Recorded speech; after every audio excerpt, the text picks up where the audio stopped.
அட நிறுத்தப்பா நீ. அட இரு. அர்ஜென்ட் நீ வேற. யோ எத்தனை தடவையா போ பாத்ரூமு? கிளைமேட் செல்லுன்னு இருக்குதுப்பா, நான் என்ன பண்ணுறது? போ போ. இரு வர.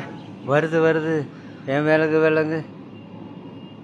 ஏ அசோக்கு வணக்கம்ப்பா. வணக்கம்ப்பா. என்னப்பா எங்கப்பா போயிட்டு வர?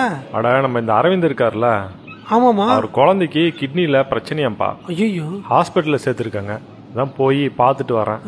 என்னப்பா சொல்கிறேன்? அந்த பொண்ணு ஸ்கூல் தானே படிக்குது? ஆமாம். அந்த பொண்ணு ஆமாப்பா, அந்த குழந்தை ஸ்கூலுக்கு போகிறதே அந்த குழந்தை உடம்பு சரியில்லாமல் போகிறதுக்கு காரணமாக போச்சு. புரியலையேப்பா. அது அந்த குழந்தை படிக்கிற ஸ்கூலில் 1000 பசங்க படிக்கிறாங்கப்பா. ஆனால் டாய்லெட்னு பார்த்தா 10 டாய்லெட் தான் இருக்குது. குழந்தைங்களுக்கு பிரேக் டைம் 5 நிமிஷம் தான் கொடுக்குறாங்க. அந்த 5 நிமிஷத்தில் எத்தனை குழந்தைங்களால டாய்லெட் போக முடியும்? பிரேக் முடிஞ்சு லேட்டாக போனால் டீச்சர்ஸ் திட்டுறாங்க. கிளாஸுக்கு இடையில் போகிறதுக்கும் அலோவ் பண்ணுறதில்ல. நிறைய பசங்க டீச்சர்ஸ்ட்டு கேட்கறதுக்கு பயந்துக்கிட்டு கூச்சப்பட்டுக்கிட்டு யூரின் போகாமல் அடக்கி வச்சுக்கிறாங்க. இப்போ அரவிந்த் குழந்தைய எடுத்துக்கோங்க. அந்த குழந்தை காலையில் ஸ்கூலுக்கு போனால் ஈவினிங் வீட்டுக்கு வந்து தான் யூரின் போகுமாமா. அட கொடுமையே. இது அரவிந்த் குழந்தைக்கு மட்டும் இல்லை, உங்கள் குழந்தையும் ஸ்கூலில் தானே படிக்குது. ஆமாம். உங்கள் குழந்தை படிக்கிற ஸ்கூலில் எத்தனை டாய்லெட் இருக்குன்னு உங்களுக்கு தெரியுமா? டாய்லெட்டு அதான் கவனிக்கலையேப்பா. ஆமாப்பா, நான் கூட இப்போ அட்மிஷன் போட்டேன். ஸ்கூலை கவனித்தேன், கிரவுண்டு லேபை கூட பார்த்தேன்ப்பா. ஆனால் டாய்லெட்டை கவனிக்க விட்டேனே.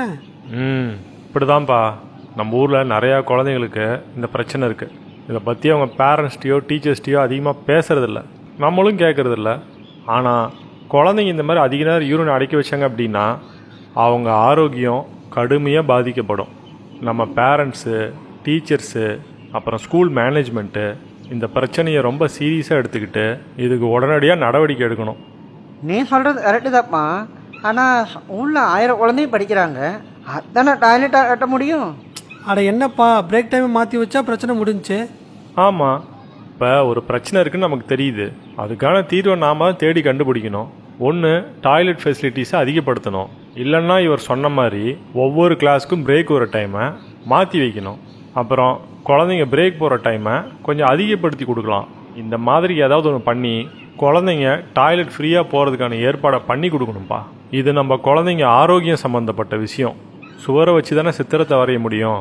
நம்ம குழந்தைங்க ஆரோக்கியமாக இருந்தால் தானே நல்லா படிக்க முடியும். சிந்தித்து பார்த்து செய்கையை மாற்று, சிறுசாயிருக்கையில் திருத்துக்கோ, தவறு சிறுசாயிருக்கையில் திருத்துக்கோ.